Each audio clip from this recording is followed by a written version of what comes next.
안녕하세요. 아이 둘 키우고 있는 올해 40대 중반 여자입니다. 나름 현명하게 결혼 생활 하고 있다고 생각했는데 자기가 직접 해야 할 부모님 효도를 매번 저에게 강요하던 남편과 결국은 이혼하게 되었네요. 남편과는 인연이 꽤나 길어요. 동갑내기이고 학창 시절부터 알던 사이였지요. 서로 살던 집이 대문을 마주하고 있던 집이라 가까이 사는 만큼 둘이서 꽤 친하게 지냈습니다. 집안끼리도 활발한 교류가 있었고요. 그때 당시에 시어머니는 전업주부셨는데 이따금씩 아는 분 일을 도우러 나가시곤 했었습니다. 그럴 때마다 시어머니가 우리 아들 저녁 식사 좀 챙겨달라며 남편을 저희 집에 보내곤 했어요.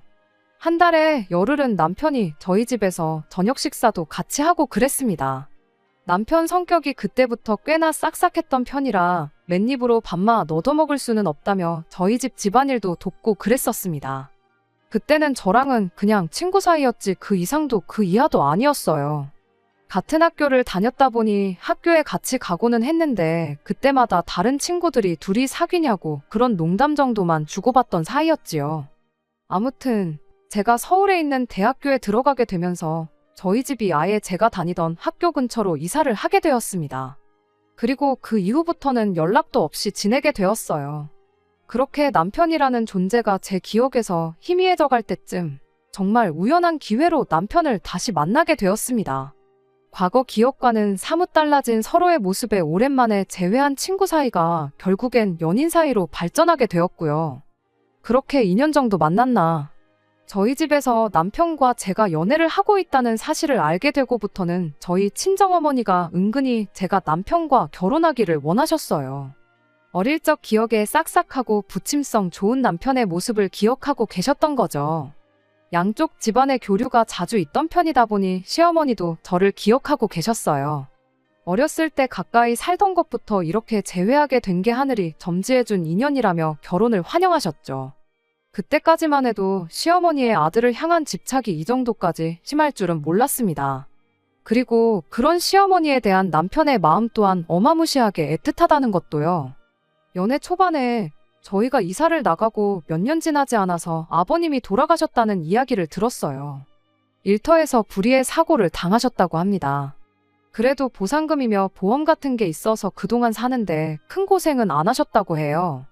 그 직후에 그렇게 받은 돈을 가지고 서울로 삶의 터전을 옮기게 되었던 거고 그렇게 우연찮게 저를 재회하게 되었던 거였죠. 하늘이 맺어준 인연이라 떠들며 저희 결혼을 열렬히 환영해 주셨던 말과는 다르게 결혼 후 시간이 지남에 따라 저를 향한 시어머니의 태도는 그야말로 180도 돌변했습니다. 처음에는 이혼까지 해야 할 만큼은 아니었어요. 딱히 못되게 한 것도 없지만 그렇다고 해서 저한테 엄청나게 잘해주거나 하지는 않았죠. 그냥 보통의 평범한 시어머니와 며느리 관계였다고 보시면 될 것 같아요.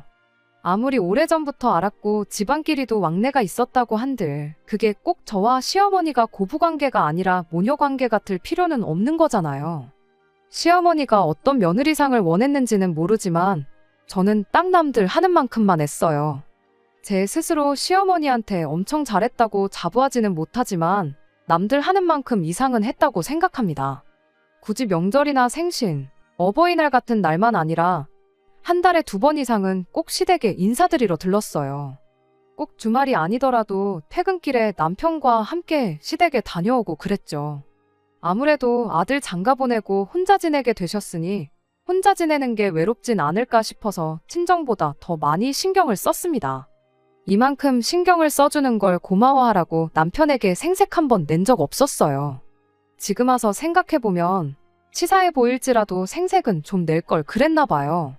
그랬다면 제가 이만큼 시어머니를 신경 쓰고 있었다는 걸 당연하게 여기는 게 아니라 눈꽃만치라도 고마워하거나 했을 수도 있었을 텐데 말입니다. 아무튼 이 정도까지 제가 해서 그랬던 건지 그때까지는 시어머니도 정신이 멀쩡해서 그랬던 건지 모르겠지만 결혼 생활 초반에는 시어머니와는 달리 큰 문제가 없었어요. 아니, 없었다고 저 혼자 착각했던 걸 수도 있습니다. 매번 남편과 시댁에 그렇게 방문을 했을 때면 시어머니는 항상 아들인 남편 걱정만 그렇게 해대셨거든요. 그냥 해주는 걱정이면 안부인 사 정도로 받아들이겠는데 시어머니는 늘 저를 앞에다 두고 남편한테 살이 좀 빠진 것 같다느니 끼니는 제대로 챙겨 먹고 다니고 있냐느니 하면서 질문을 하셨어요. 그때는 왜 그걸 저한테 내 아들 굶기지 말고 밥 좀 잘 챙겨주라고 눈치를 주는 거라는 생각을 못했는지.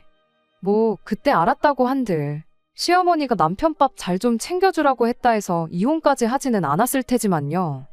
아무튼 시어머니가 조금씩 돌변하기 시작한 건 우리 쌍둥이 아이가 생기면서부터였습니다.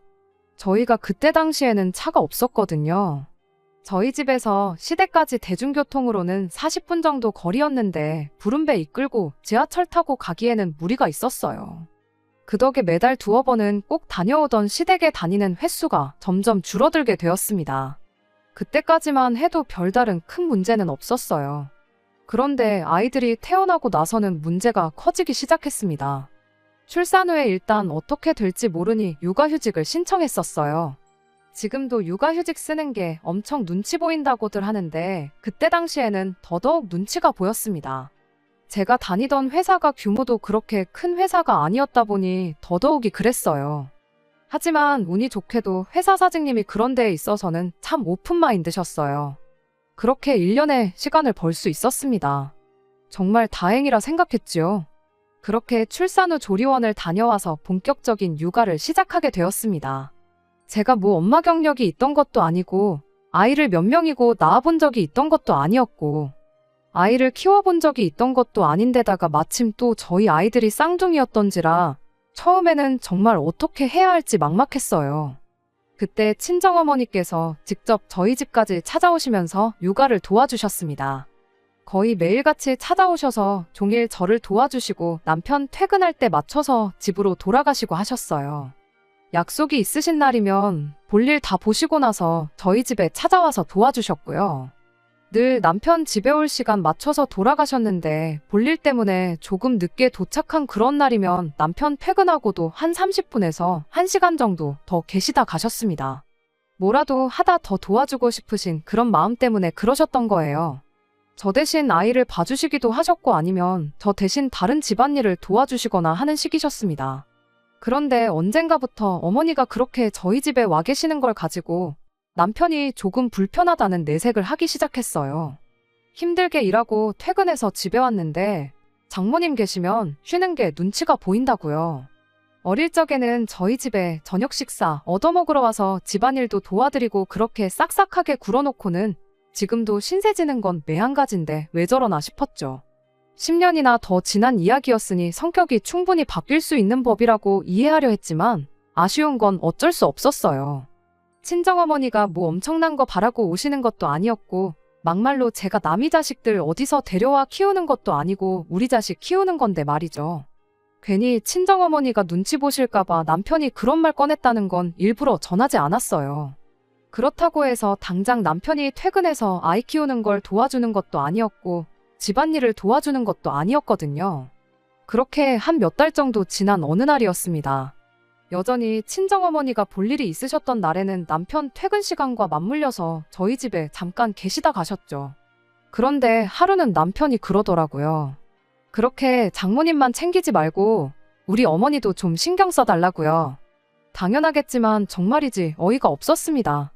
친정어머니가 저희 집에 뭐 놀러 오시는 것도 아니고 육아며 집안일이며 잔뜩 도와주시고 고생이란 고생은 다 하고 가시는데 그걸 두고 제가 친정어머니만 챙긴다고 말하는 게 웃기지도 않더라고요. 제가 대번에 날카로워져서 시어머니도 신경 써달라는 게 무슨 말이냐고 물어봤어요. 그랬더니 우리 어머니 집에서 혼자 지내시는데 얼마나 외로우시겠냐고 요즘 제대로 찾아뵌 적도 없는데 좀 신경 좀 써주면 좋겠어서 꺼낸 말이다 하더라고요. 그냥 듣고 넘기긴 그래서 남편한테 곧바로 한마디 했어요. 친정어머니가 여기 오셔서 뭐 놀다가 가시는 줄 아느냐고 참 어이없다고요. 당신 퇴근하고 와서 우리 엄마가 계신다고 해서 뭐 집안일을 도와주는 척이라도 하는 것도 아니지 않냐고. 집에 와서 씻고 나와 나나 우리 엄마가 차려준 밥 먹고 나서 소파에 앉아서 TV 보는 게 전부이지 않느냐. 가만히 있어도 알아서 해주는 사람이 둘이나 되는데 불편하기는 뭐가 불편하다는 거냐고 그렇게 따져 물었죠.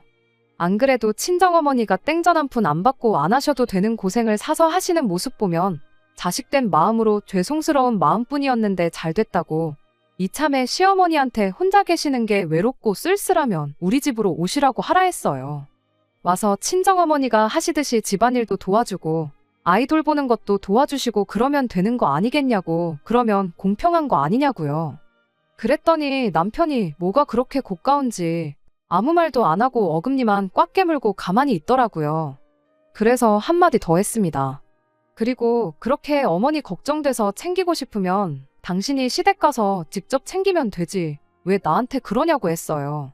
퇴근길에 시댁 들러서 시어머니하고 시간 보내다 오라고, 그럼 당신은 시어머니 챙겨서 좋고 나는 친정어머니가 단 1분이라도 이 집에 더 계시면서 애 봐주는 거 도와주시고 하면 더 편해서 좋은 거 아니겠냐고요. 말씀드렸다시피 쌍둥이 태어나고 나서는 물론이고 아이들 때문에 배불렀을 때부터 자주 왕래하던 시댁의 발길을 끄는 건 사실입니다. 하지만 상황이 여의치 않아서 그랬던 거고, 그때도 남편은 죽어도 혼자서 지발로 시댁에 다녀오는 법이 없었거든요. 차라리 그간 혼자라도 계속 다녔으면 제가 미안해라도 했을 텐데 참 어이가 없었습니다. 아무튼 남편이 저와 그렇게 다투고 나서 어깃장을 부리는 건지 결국엔 혼자 엄마 챙기고 오겠다며 퇴근길에 시댁으로 가더라고요. 그런데 남편 혼자 시댁에 다녀온 일로 시어머니가 아주 노발대발 난리가 났습니다. 그날 남편이 시댁에 도착하자마자 저한테 전화를 해서는 어디 며느리가 남편만 혼자 시댁을 보낼 생각을 하냐며 저한테 호통을 치셨죠. 이딴 식으로 며느리 노릇 할 생각이면 아예 앞으로 나보고 살 생각은 하지 말라는 둥, 정말 거치는 것 하나 없이 아무 말이나 쏟아부으셨어요. 그때는 저도 참 할 말이 많았지만 그래도 시어머니와 며느리 관계니 아무 말 않고 시어머니 하는 말을 듣고만 있었습니다. 잘못한 게 하나도 없는데 죄송하다는 말까지 했지요. 괜히 이 이야기를 신세한탄하듯 친정어머니께 꺼냈다가 또 저만 손해를 보게 되었어요. 일단 친정어머니 또한 당신이 여기 놀러 오는 것도 아닌데 황당하다는 반응이셨지만 그래도 최대한 중립적으로 상황을 받아들이셨어요. 시어머니가 저러는 게 조금은 이해가 되기는 한다고요.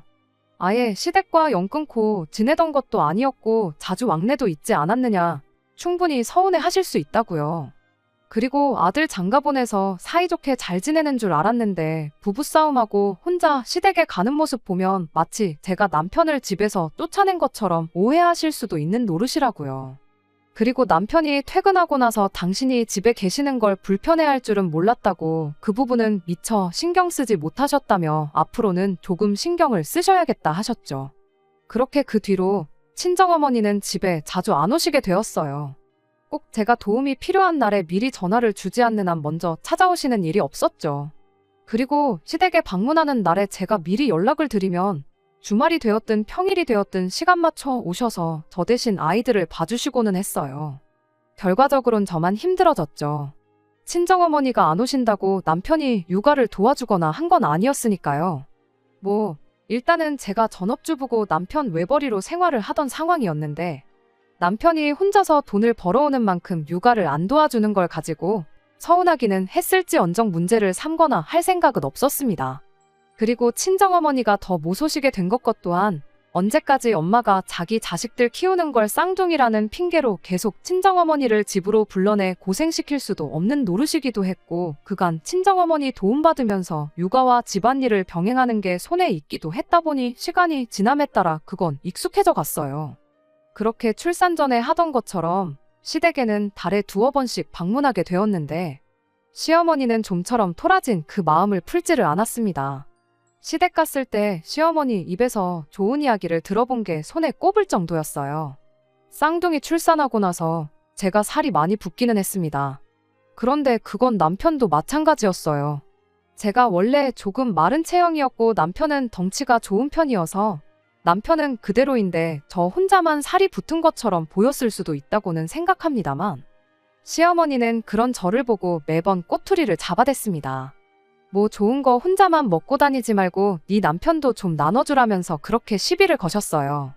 우리 아들은 피죽도 못 얻어먹은 사람 마냥 하루가 다르게 말라 비틀어져 가는데 너는 어떻게 볼 때마다 살이 더 찐 것 같냐고. 대놓고 저 기분 나쁠 말들만 골라서 서슴지 않고 하시곤 했습니다. 처음에는 시어머니가 얼마나 저한테 삐졌으면 뒤끝을 저렇게 부리나 싶었죠. 그냥 그동안 쌓인 거 분풀이 하는 거라 생각해서 그렇다 할 대응도 하지 않았어요.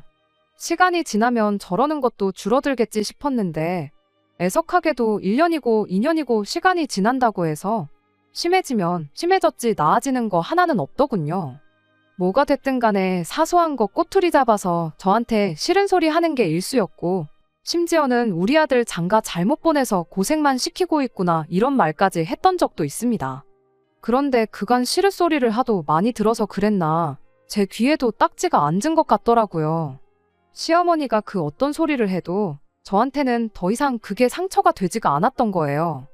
물론 잔소리 듣고 그러는 그 순간만큼은 또 저러시네 싶어서 짜증이 나긴 했지만 제 성격이 원래도 조금 무던한 편이고 막말로 제 앞에서 아들 장가 잘못 가서 고생한다는 말은 꺼내면서도 직접적으로 이혼을 하라던지 이혼을 시켜야겠다던지 이런 이야기는 따로 꺼내질 않으셨다 보니 그냥 버릇처럼 꼬장을 부리시는 거구나 하고 가볍게 넘겼어요.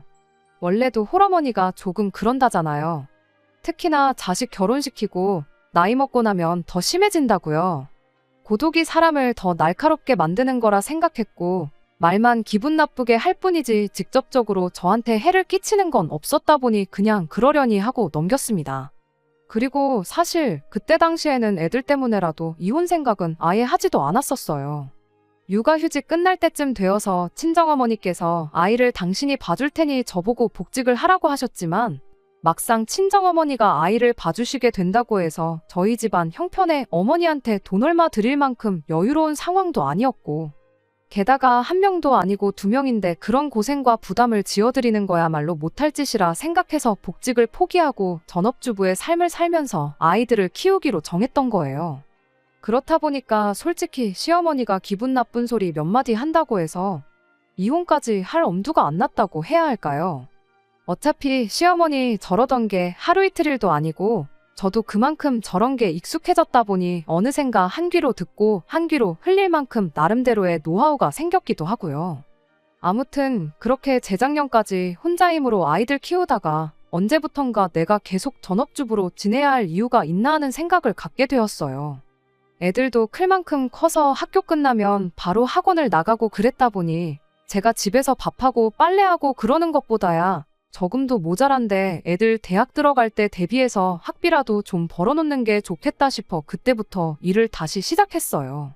아이들 태어나기 전에 다니던 회사랑 비교해보면 그때 다니던 회사도 규모가 작은 회사였지만 지금 다니고 있는 회사는 그때 다니던 곳보다도 더 작은 회사였습니다. 그래도 이렇게 일을 하면서 경력을 쌓을 수 있다는 사실만으로도 감지덕지였지요. 아무튼 제가 다시 일을 시작했다고 해서 시댁의 발길을 끊거나 한 건 아니었어요. 하지만 작년 말부터 또 하나 달라지기 시작한 게 있었는데 그건 시어머니한테서 저한테 직접 걸려오는 연락이 부쩍 늘었다는 겁니다.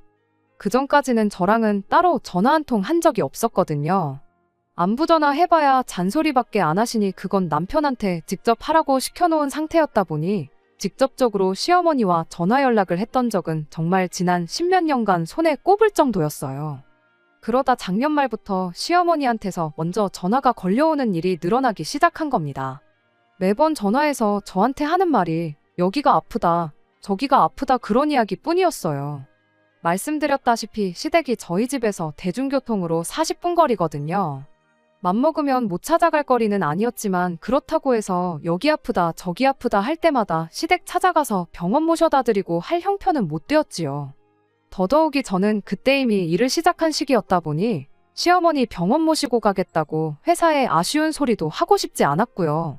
그런데 틈만 나면 그렇게 여기저기 아프다는 식으로 전화를 해대니 저도 불편하고 그래서 아예 날 잡고 회사에도 월차를 내서 시어머니 모시고 병원에 검진받으러 한번 다녀올 생각이었습니다. 그런데 막상 병원에를 다녀오자는 말을 꺼내니 멀쩡한 사람을 환자를 만들고 있냐며 싫다고 고집을 부리더라고요. 아프면 병원을 가셔야지 왜 저한테 전화를 하시냐, 저랑 전화통화한다고 낫는 것도 아니지 않냐 따져 물어도 저 시어머니 고집을 누가 꺾을 수 있었겠나요. 그때까지만 해도 왜 저렇게 사소한 걸로 사람을 못 살게구나 싶었습니다. 그게 합가하려고 개수작을 부리는 거라고는 상상도 못했어요. 그렇게 날이면 날마다 시어머니 앓는 소리 들어가며 하루하루 보내던 와중에 올해 봄 지나서 남편이 난데없이 이제는 시어머니 모시고 같이 살 때가 되지 않았냐는 말을 꺼내왔습니다. 그때 딱 눈치챘지요. 시어머니가 그간 병원은 문턱도 안 넘어보고 저한테 전화해서 아프다고 노래를 부르셨던 진짜 이유가 이걸 노렸다는 걸 말이에요. 갑자기 아프다고 하면 안 믿을까봐 정성스럽게 작년부터 해서 차곡차곡 모시고 살아야 할 이유를 쌓기 시작했던 겁니다. 남편은 끝까지 시어머니가 너무나도 걱정된다는 말투로 어머니 올해 연세가 몇이신데 앞으로 살아봐야 몇 년을 더 사시겠냐고 아무래도 걱정이 돼서 안 되겠다며 하루라도 빨리 합가를 하는 쪽으로 알아봐야겠다는 거예요. 아버지 돌아가셨을 때도 자기가 그렇다 할 효도 한번 못 해보고 보내드린 게 평생 후회가 되는데 어머님이 저러다 돌아가시기라도 하면 얼마나 더 큰 후회가 남겠냐고요. 그래서 제가 남편한테 그러냐고 당신 말 틀린 거 하나 없다고. 그럼 당장이라도 내일부터 모시고 살아야겠다고 한마디 대답해줬습니다. 제 입에서 그런 대답이 나올 거라고는 생각도 못했는지 남편이 두 눈을 휘둥그레 뜨고는 저를 쳐다보더라고요. 얼마나 당황했는지 말까지 더듬으면서 그럼 내일부터 모시는 걸로 하면 되는 거냐 되묻기까지 하더군요. 남편한테 당연한 거 아니겠냐고 자식이 부모한테 효도한다고 하는데 못하게 하는 게 더 이상한 거 아니겠냐고 말해주고 한마디 더 해줬습니다. 우리는 걱정 말라고 얼마나 다행이냐 내가 직장 구해서 돈 벌기 시작해서 다른 건 몰라도 우리 생활비랑 애들 학원비는 늦지 않게 보내달라고 했어요. 시어머니 와서 지낼 장소라도 미리 마련해 놓으려던 건지 이방저방 돌아다니면서 두리번거리던 남편이 제 말이 끝나기 무섭게 뒤를 돌아봤죠. 방금까지는 어안이 벙벙하긴 하지만 어쨌든 시어머니 모시고 살자는 제 말에 기뻐 보이던 남편 표정이 생활비 늦지 않게 보내라는 말은 무슨 소린가 하는 표정으로 바뀌어서 저를 쳐다보고 있었어요. 아니나 다를까 생활비랑 학원비는 무슨 말이냐고 저한테 물어보더라고요. 그래서 남편에게 당신은 내일부터 어머님 모시고 살게 될 거 아니냐고. 그렇다고 해서 우리가 밥 굶고 애들 학원도 못 다니게 할 수도 없는 노릇 아니겠냐고 했죠. 어머님 모시고 살면서 생활비가 들어갈 테니 여지껏 보내던 만큼 보내라고는 하지 않겠다고. 나도 애들 대학교 들어갈 때를 대비해서 돈을 모으고 있긴 하지만 이젠 우리 생활비는 내가 벌어온 돈에서 어느 정도 보태겠다고 했습니다. 남편은 그때까지도 제가 무슨 말을 하는 건지 도통 이해를 못한 표정이었어요. 그래서 남편이 제 말을 제대로 이해할 수 있게 제대로 설명을 해줬어요. 당신이 당신 입으로 이젠 시어머니 모시고 살아야 할 때가 왔다 하지 않았냐고. 일단 급한 짐은 내가 싸줄 테니 당신은 쉬고 있으라고요. 내일부터 당장 혼자서 어머님 모시고 살려면 체력이 필요할 텐데 짐 싸는 걸로 힘까지 뺄 필요나 있겠냐고 걱정 말고 쉬고 있으라 했습니다. 그리고 어머님 댁 가서 지내다가 내가 안 챙겨준 게 있으면 번거롭게 집에 찾아오지 말고 전화하라고. 그러면 내가 택배로 따로 보내주겠다고 했더니 남편이 지금 내 말을 잘못 이해한 것 같은데 어머니 모시고 살겠다는 건 우리 집에 어머니를 모셔오겠다는 소리라고 설명을 하기 시작했습니다. 그래서 남편한테 뭐하러 그러냐고 안 그래도 집도 좁아 터졌는데 어머님까지 오셔서 다 같이 부대끼며 살 필요가 뭐가 있겠냐고요. 우리 방 애들 방 하면 빈 방이라고는 베란다밖에 없는데 당장 어머님을 베란다에 모실 수도 없는 노릇 아니겠냐. 누가 봐도 당신 혼자 짐 싸서 어머님 댁으로 나가는 것만큼 좋은 방법이 없는 거 모르냐고 한마디 더 해줬습니다. 그랬더니 방금 전까지만 해도 기뻐서 눈이 뒤집힐 것만 같아 보였던 남편이 장난치지 말라며 저한테 짜증을 내기 시작했어요. 저는 남편한테 내가 지금 장난치는 것처럼 보이냐고 당신이 생각해도 이 집에 어머님 모시는 게 가당키나 하냐고 대답했죠. 남편은 방법이 왜 없냐고 당장 어머님 댁 전세금을 빼서 그 돈을 합쳐다가 더 큰 집으로 이사 나가면 되는 거 아니겠냐고 저한테 따져묻길래 제가 어머님 댁 전세금이 얼마나 되느냐고 물어봤어요. 정확한 금액은 몰랐지만 시어머니가 엄청 좋은 집에 사셨던 게 아니었거든요. 다층주택 1층에 부엌하고 거실에 화장실 딸린 방 하나 얻어서 살고 계셨는데 아무리 좋게 쳐줘봐야 1억 이상을 넘을 수 없다고 생각했어요. 그리고 제 예상은 어느 정도 맞았습니다. 전세금 빼면 1억 2천 정도 나온다길래 남편한테 현실적으로 생각해보라고 우리 집 팔아서 1억 2천 더 보탠다고 해서 얼마나 큰 집으로 이사를 갈 수 있겠냐고. 내 말대로 당신 혼자 어머님 댁 가서 어머님 모시고 효도하는 것만큼 좋은 방법이 없다고 한마디 해줬지요. 그랬더니 남편이 뭐 서울만 집이냐고 경기도 이런 데 가면 지금 우리 집보다 훨씬 좋은 신축 아파트를 더 싸게 들어갈 수 있다는 거예요. 남편한테 애들이 지금 얼마나 중요한 시기인데 갑자기 이사를 가자고 하는 거냐고. 어머님 모시는 것도 중요하지만 애들 미래도 중요한 거 아니겠냐 했더니 더 말을 못 하더라고요. 결국엔 혼자 힘으로는 안 되겠다 싶었는지 남편이 애들을 회유하기 시작했어요. 이 집보다 훨씬 넓고 새로 지은 아파트에서 살고 싶지 않느냐고요. 애들이 뭐 되어서 살먹은 유치원생도 아니고 당장 이사 가면 친구 사귀는 것부터 시작해 자기 인생의 대격변이 일어난다는 것 정도는 알만한 나이인데 할머니랑 같이 살겠다고 이사를 가자고 하겠나요? 대번에 이사 갈 생각 없다고 딱 잘라 대답을 하더라고요. 애들한테 이사 가자고 꼬드기는 건 안 먹히겠다 싶었는지 작전을 바꿔서 이제는 저를 내쫓을 생각을 하는 겁니다. 그러면 저보고 시어머니 집에 가서 지내래요. 자기는 어머니를 집에 모시고 와서 애들하고 같이 지내겠다고요. 결혼할 때야 가지고 있던 돈으로 조금씩 같이 보태긴 했지만 제가 아이들 태어나고부터 남편 혼자 외벌이하면서 남은 대출금을 다 갚았으니 이 집의 소유권이 자기한테 있으니 저보고 나가라는 더럽고 치사한 수작이었죠. 하지만 그건 사실이었다 보니 솔직히 남편이 그렇게 나오면 제가 어떻게 할 방법이 없던 것 또한 사실이었는데 애들이 저를 도와줬어요. 엄마 혼자 그 집에 가게 되면 자기들도 저를 따라 할머니 집에 가서 살겠다고요. 남편이 애들 반응에 당황해서는 그렇게 되면 이사 가는 거랑 똑같은 거 모르냐, 가서 친구도 새로 사귀고 그래야 한다 겁을 주기 시작했어요. 그런데 아이들이 남편한테 아빠랑 할머니랑 사는 것보다는 그 편이 낫다고 딱 잘라서 말을 하더라고요.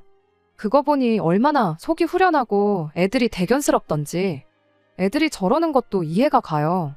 아빠라고 애들이 싫어하고 그러는 건 아니지만 여지껏 애들 케어하는 건 저 혼자만의 몫이었잖아요. 시작한 지 얼마 되지는 않았지만 제가 다시 일을 하면서도 아이들 케어는 여전히 저 혼자 해야 했고요. 그렇다 보니 애들한테는 아빠보다는 제가 더 소중한 존재였던 거예요. 거기에 맨날 엄마한테 싫은 소리만 해대는 할머니는 애들 입장에서는 세상에서 제일 좋은 엄마를 괴롭히는 사람이고 같이 살고 싶지 않은 사람일 뿐. 그 이상도 그 이하도 아니었지요. 남편을 제외한 이 집에 있는 모든 사람들이 하나같이 시어머니랑 살기 싫다는데 거기서 남편이 혼자 고집 부린다고 해서 될 일이 아니었습니다. 결국엔 남편이 혼자 폭발을 해서 저한테 큰 소리를 치기 시작했어요. 너는 엄마가 돼서 애들 교육을 어떻게 시켰길래 부모 소중한지도 모르는 후레자식으로 키워놨냐고요. 이 인간이 애들 듣는 데서 못하는 말이 없다고 당장에 멱살 잡고 방으로 끌고 들어갔어요. 방에서도 남편이 성질 부리는 건 여전했습니다. 당신이 평소부터 애들한테 할머니를 나쁜 사람이라고 세뇌를 시켜서 저러는 거 아니겠냐며 할 말 못할 말 가리지 않고 생각나는 대로 쏟아내는데 그 꼬라지가 마치 시어머니하고 완전 똑같아 보이더라고요. 그래도 일단은 최대한 이성적으로 남편에게 한마디 했어요. 이 집에 모시나 당신이 어머님 집에 들어가서 혼자 어머님을 모시나 나는 시어머니 모시는 데 있어서 눈꼽만큼도 도와드릴 생각이 없다고. 그런데 뭐가 아쉬워서 계속 이 집에 같이 모시려고 하는 거냐 했더니 남편이 얼굴이 시뻘개져서는 입에 개거품까지 물면서 내가 밥을 할 줄 아는 것도 아니고 집안일을 능숙하게 하는 것도 아닌데 나 혼자서 어머니를 어떻게 모시냐고 따지는 거 아니겠어요? 그래서 말 한 번 잘했다고 당신도 못하는 걸 왜 나한테 시키려고 하는 거냐고.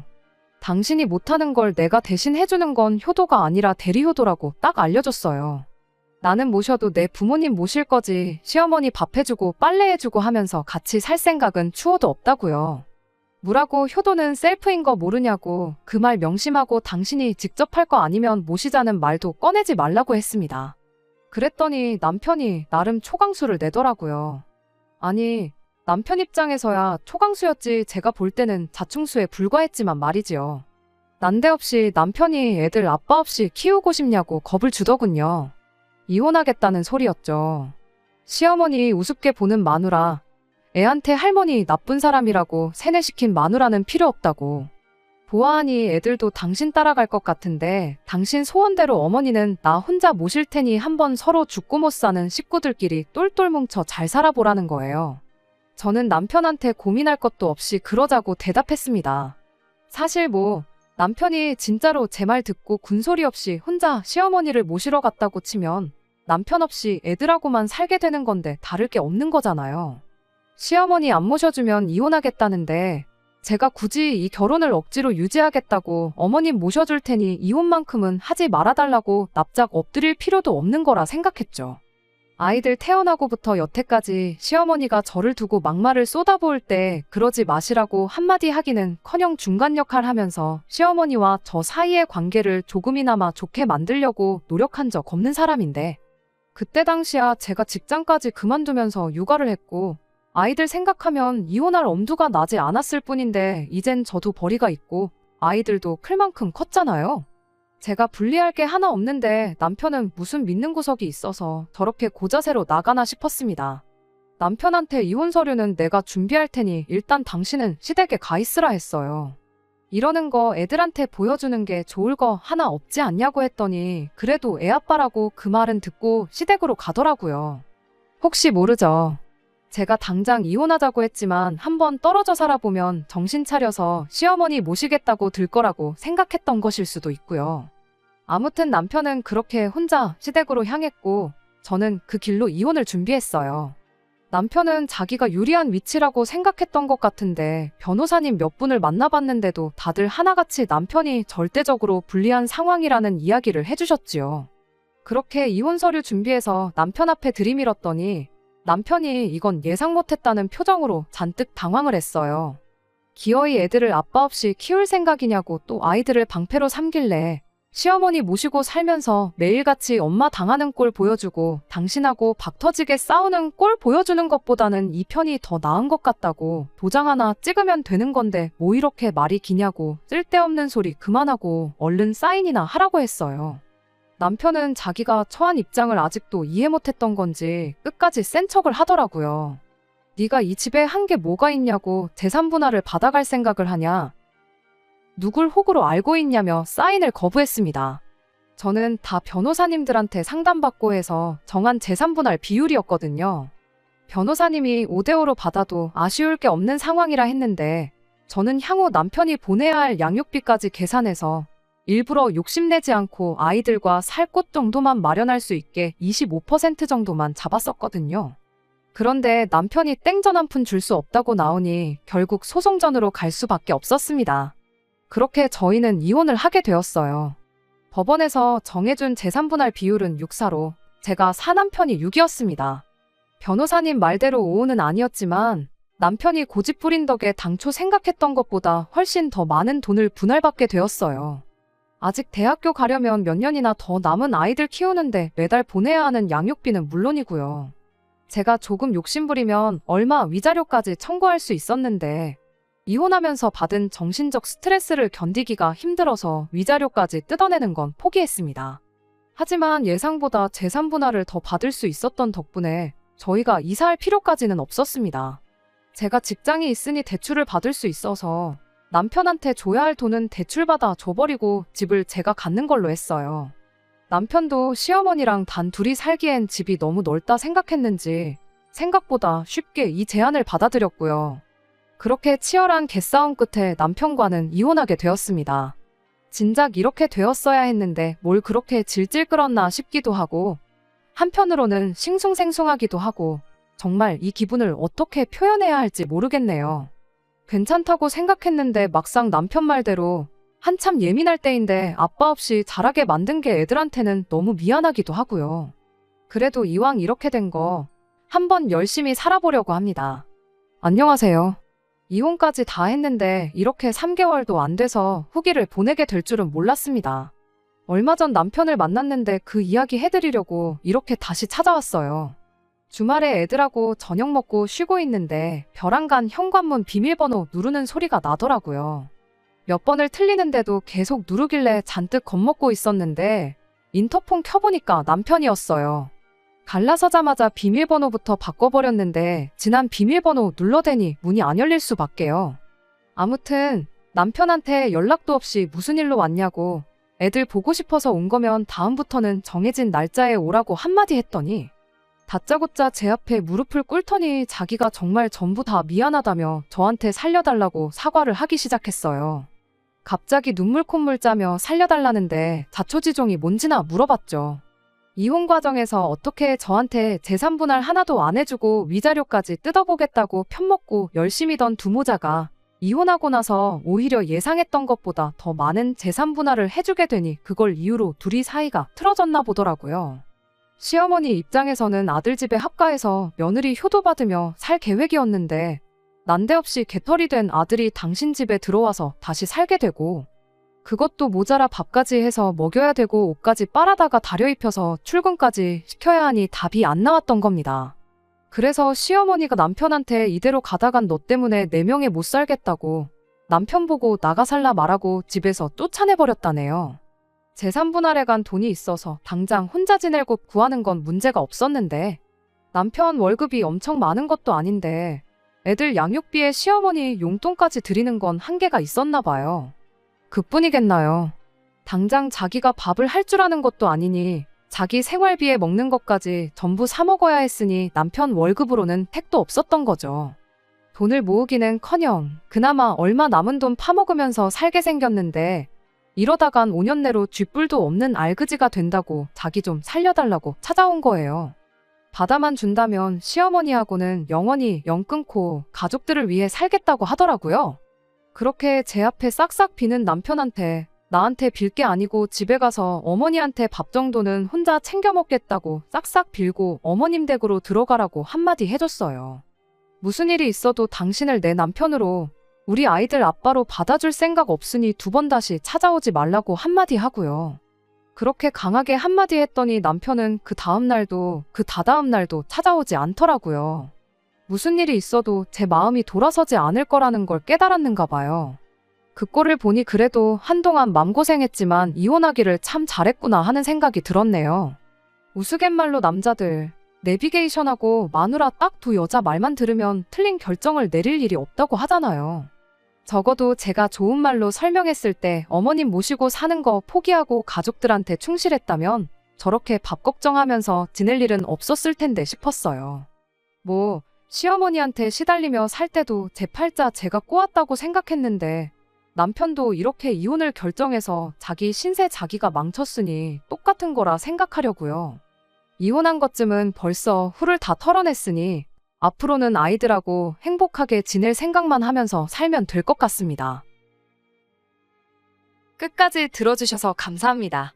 오늘의 사연은 여기까지입니다. 구독과 좋아요, 알람 설정 부탁드리고 더 좋은 사연으로 다시 찾아뵙겠습니다. 감사합니다.